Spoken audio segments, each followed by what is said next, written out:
Hi hello నమస్తే. Constipation మలబద్ధక సమస్య నుంచి ఉపశమనం పొందేందుకు అంటే పర్మనెంట్ క్యూర్ కూడా చేసుకునేందుకు మనం రెగ్యులర్గా వాడే ఫ్రూట్స్ కానివ్వండి, వెజిటేబుల్స్ కానివ్వండి, లీఫీ వెజిటేబుల్స్ కానివ్వండి, వీటితో అద్భుతమైన రెమెడీస్ అనేవి రెడీగా ఉన్నాయని చెప్తున్నారు. వాటి ఉపయోగాలు ఏంటి, వాటిని ఏ విధంగా మనం స్వీకరిస్తే ఈ కాన్స్టిపేషన్కు చెక్ పెట్టవచ్చు అనే అంశాలని ఈరోజు డిస్కస్ చేసేందుకు మనతో పాటు ఉన్నారు శుభ గారు. నమస్తే అండి. నమస్తే అండి.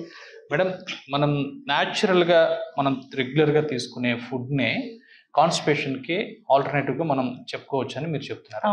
సో మా వ్యూవర్స్ కోసం వాటిని ఏ విధంగా, ఎంత క్వాంటిటీతో తీసుకుంటే, ఏ విధంగా ప్రిపేర్ చేసుకొని తీసుకుంటే బాగుంటుందని ఈరోజు ఆ డిస్కస్ చేద్దాం. అలాగే సార్, తప్పకుండా చెప్పండి, అడగండి. సో ఇప్పుడు ఈ కాన్స్టిపేషన్ అనేది చాలా మందికి ప్రస్తుత కాలంలో ఎక్కువగా ఉన్నదండి. చాలా ఎక్కువగా ఉంది.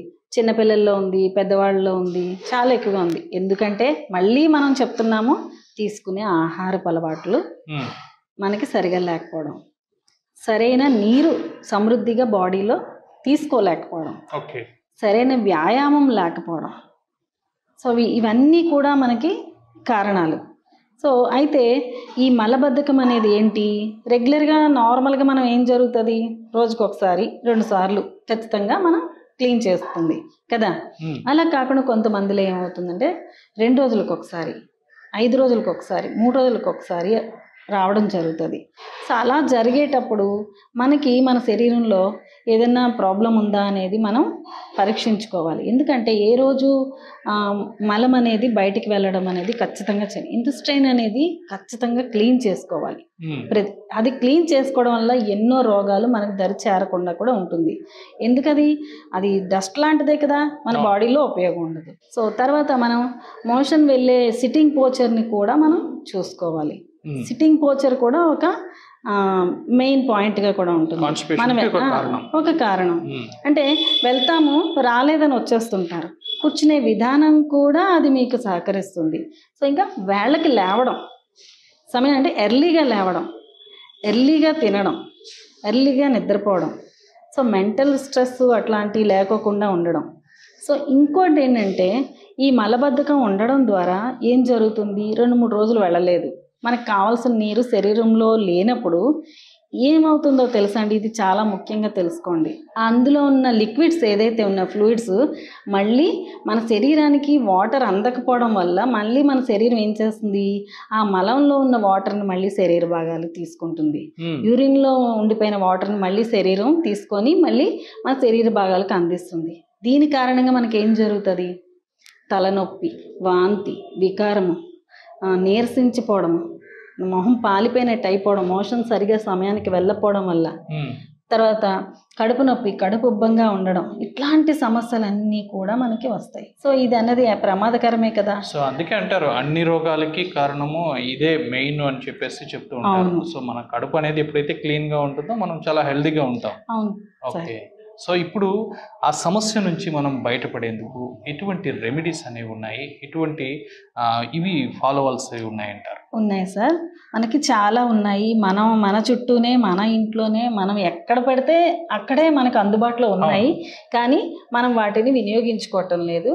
సో రెగ్యులర్గా మనం ఎక్కువ వాటర్, 3 to 4 లీటర్స్ వాటర్ తీసుకోవడం, పీచు పదార్థాలు ఉండే ఆహారం తీసుకోవడం, ఇట్లా అన్నీ చేస్తూ కనీసం వ్యాయామం 20 minutes వ్యాయామం చేయడం, నైట్ టైము ఒక స్పూన్ ఆముదం వేడి చేసి సో మనం కడుపులోకి తీసుకోవడం. అంటే ఆముదం అనేది తీసుకోవడం అనేది కొంతమందికి ఇష్టంగా ఉండదు, కొంచెం కడుపులో తిప్పినట్టు వికారంగా ఉన్నట్టు అనిపిస్తుంది. అలా ఉంటే మనం దాన్ని తీసుకోము. ఒక్కొక్కరికి ఒక్కో రకం రెమెడీ ఉపయోగపడుతుంది. దానిలో భాగంగా మనం లెమన్ జ్యూస్ తీసి తాగడం ఉదయాన్నే బ్రష్ చేసిన తర్వాత. సో ఇలాంటివన్నీ కూడా మనం చేస్తూ ఉంటే మనకి మోషన్ ఫ్రీ అనేది జరుగుతుంది. ఇంకొకటి ఏంటంటే పూర్వీకులు, ఇప్పుడు ఎంతమంది మనం రసం చేసుకొని ఇంట్లో బాక్స్ పట్టుకువెళ్తున్నాం, బాక్స్ పట్టుకెళ్ళే విధానంతో అన్ని ఫ్రైలు, ఆయిల్ తోటి కూడిన మనం తీసుకెళ్తాం. రసం అనేది చాలా ముఖ్యం. మిరియాల రసం అని, వెల్లుల్లిపాయ రసం అని, టమాటో రసం అని, ఇట్లా రసాలు అనేవి కనీసం మనం ఫ్లూయిడ్ అంటే ఒక మంచినీళ్ళు ఒకటే కాదు. సో ఆనపకాయ ఉంది, ఆనపకాయలో వాటర్ కంటెంట్ ఎక్కువ ఉంటుంది. బీరకాయలో పీచు పదార్థం ఉంటుంది, క్యారెట్, పుచ్చకాయ, సో యాపిల్, సో ఇవన్నీ కూడా మనకి ఆహార పదార్థాల్లో వాటర్ కంటెంట్ వస్తుంది. సో మోషన్ ఫ్రీ అవుతుంది. అలాగే నైట్ ఒక జాంపండు మొక్క తిన్నా చాలు. నైట్ కానీ మన ఆహారంలో ప్రతిరోజు ఒక జాంపండు మొక్క భోజనం చేసిన తర్వాత తినడం వల్ల ఫ్రీ మోషన్ అనేది అవ్వడం జరుగుతుంది. అలాగే కిస్మిస్ రాత్రులు ఒక 2-3 కిస్మిస్లు తినేసి పడుకొని మనుషులు తాగేసినా సరే కూడా మార్నింగ్కి మోషన్ అవుతుంది. సో ఇవన్నీ కూడా మన ఇంట్లో దొరికే పదార్థాలే. ఇక్కడ దాంతోపాటు ఇక్కడ మనం కూడా ఈరోజు మీకు చెప్పడం కోసం మన ఇంట్లో దొరికేవి మనం ఏం తింటే బాగుంటుందనే విషయాలన్నీ కూడా మీకోసం ఇక్కడ నేను ఏర్పాటు చేశాను. వాటి గురించి కూడా మీకు చెప్తాను. ఓకే. సో మనం రెగ్యులర్గా నైట్ టైం ఒక బాగా మగ్గిన అరటిపండు తీసుకోవడం వల్ల మనకి ఫ్రీ మోషన్ అనేది జరుగుతుంది. దాంతోపాటు ఇక్కడ మనకి ఒక కాయ ఉంది, ఇది మారేడుకాయ, ఎండిపోయింది కానీ పండు మారేడుకాయ ఉంటుంది, గుజ్జు లోపల గుజ్జు ఉంటుంది. ఆ గుజ్జు తీసుకోవడం వల్ల కూడా మనకి ఈ మలబద్ధకం అనేది కంట్రోల్ అవుతుంది, ఫ్రీ మోషన్ అనేది జరుగుతుంది. ఇక్కడ దానిమ్మ గింజలు పెట్టాము. ఈ జ్యూస్ తాగడం వల్ల, ఈ జ్యూస్ చేసుకొని లెమన్ కలిపిన హనీ కలిపి తీసుకున్న మీరు మోషన్ అనేది చాలా ఫ్రీగా మోషన్ అయిపోతూ ఉంటుంది. సో దీనివల్ల కూడా మన ఆరోగ్యంలో చాలా రకాల హెల్ప్ కూడా జరుగుతుంది. సో అలాగే గ్రేప్స్ కూడా మనకి ఎస్టీ అంటే పుల్లదనం ఉంటుంది కాబట్టి పుల్లదనం ఏదైతే ఉంటుందో మోషన్ని తొందరగా పంపించే గుణాలు ఎక్కువగా ఉంటాయి.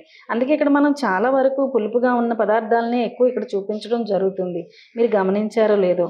సో గ్రేప్ జ్యూస్ తాగడం వల్ల కూడా మనకి ఫ్రీ మోషన్ అనేది జరుగుతుంది. ఇక్కడ టమాటాలు పెట్టాం, కూరగాయలు కదా టమాటాలు ఎందుకు అనుకోవచ్చు, కానీ టమాటాని జ్యూస్ చేసి లెమన్ జ్యూస్ కలిపి మీరు రెగ్యులర్గా తీసుకున్నట్లయితే ఫ్రీ మోషన్ అవుతుంది. ఈ ఇన్ని టిప్స్లో కూడా ఎవరికి ఏది అనుకూలంగా ఉంటే అది మీరు ఇక్కడ వాడుకోవచ్చు. మేము ఇవన్నీ వాడొచ్చా అండి అని కాదు. ఇక్కడ మెంతులు కూడా పెట్టాం. మెంతుల్ని ప్రతిసారి చెప్తున్నాం, ఈ నానబెట్టి ఈ వాటర్ని ఉదయాన్నే తీసుకోవడం వల్ల కూడా మనకి ఫ్రీ మోషన్ అవుతుంది.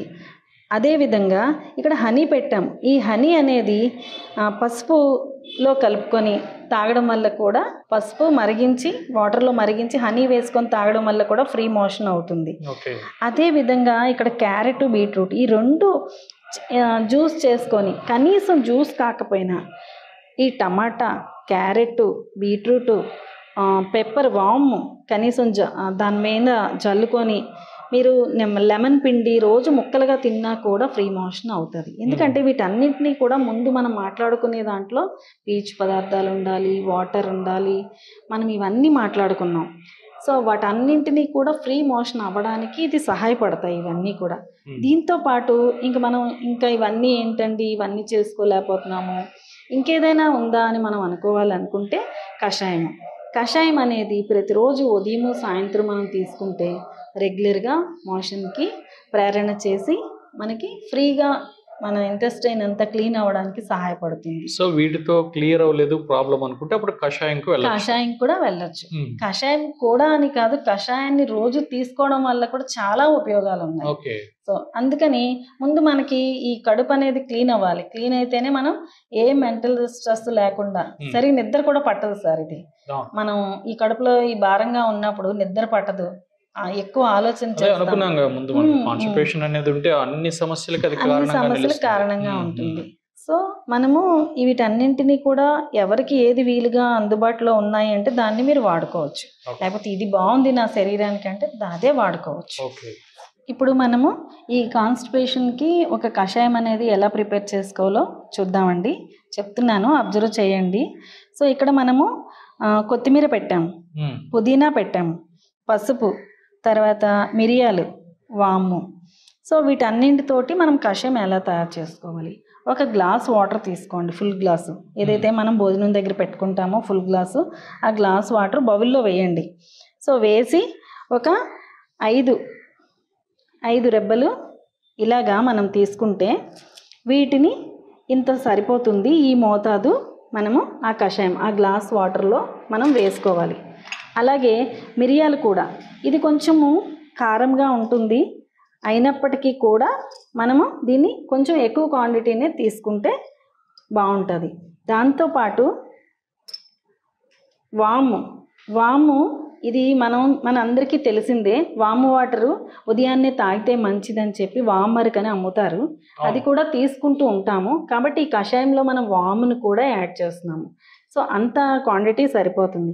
ఏదైతే మనం కొత్తిమీర తీసుకున్నామో అంతే ఆకులు వచ్చేటట్లు మనకి ఈ పుదీనా కూడా మనం తీసుకొని దీంతో మనం ఒక 2 స్పూన్లు పసుపు, ఇలా ఈ క్వాంటిటీ అంటే 1 స్పూన్, ఇది నేను చిన్న స్పూన్ కాబట్టి 1 టేబుల్ స్పూన్ ఫుల్గా ఆ గ్లాస్ ఆఫ్ వాటర్కి సరిపడదు, 1 టేబుల్ స్పూన్ పసుపు సరిపోతుంది.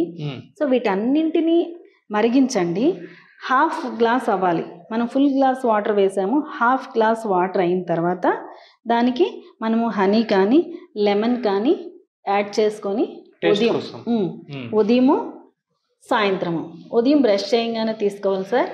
తర్వాత ఈవినింగ్ 4-5 o'clockకి తీసుకొని, ఇది ఒక్క మన మలబద్ధకానికే కాకుండా సో చాలా రకాలుగా ఇప్పుడు మనం చెప్పుకున్నవన్నీ కూడా చాలా అనారోగ్యాలు రాకుండా ప్రివెంట్ చేయడానికి ఇవన్నీ మనం రెగ్యులర్గా మనం తీసుకోవడం వల్ల క్యాన్సర్ కానీ, తర్వాత ఒళ్ళు ఇప్పుడు మోకాళ్ళ నొప్పులు కానీ, బాడీ పెయిన్స్ ఏవైతే ఉన్నాయి, జ్వరాలు కానీ, తర్వాత లివర్ ప్రాబ్లం ఉన్నా కానీ, సో మనకి బీపీ కానీ షుగర్ కానీ వీటన్నింటినీ కంట్రోల్ చేసే గుణాలు మనం ఈరోజు చెప్పుకున్న వాటి అన్నింటిలోని కూడా మనకి సహాయం చేసే తత్వం ఉంది. ఓకే. సో కాన్స్టిపేషన్ దాని సమస్యకి చెక్ పెట్టేందుకు మనం రెగ్యులర్గా తీసుకునే అంటే వెజిటేబుల్స్ కానివ్వండి, లీఫీ వెజిటేబుల్స్ కానివ్వండి, ఫ్రూట్స్ కానివ్వండి, యాక్చువల్గా మనం రెగ్యులర్గా తీసుకుంటాం కానీ దాన్ని ఎలా యూజ్ చేయాలన్నది తెలియదు చాలామందికి. సో అందరికీ చాలా చక్కగా వివరించారు. అట్ ద సేమ్ టైం ఆ సమస్య కాకుండా మిగతా రోగాలకు కూడా నయం చేస్తుందని చాలా చక్కగా వివరించారు. Thank you. Thank you sir, thank you so much.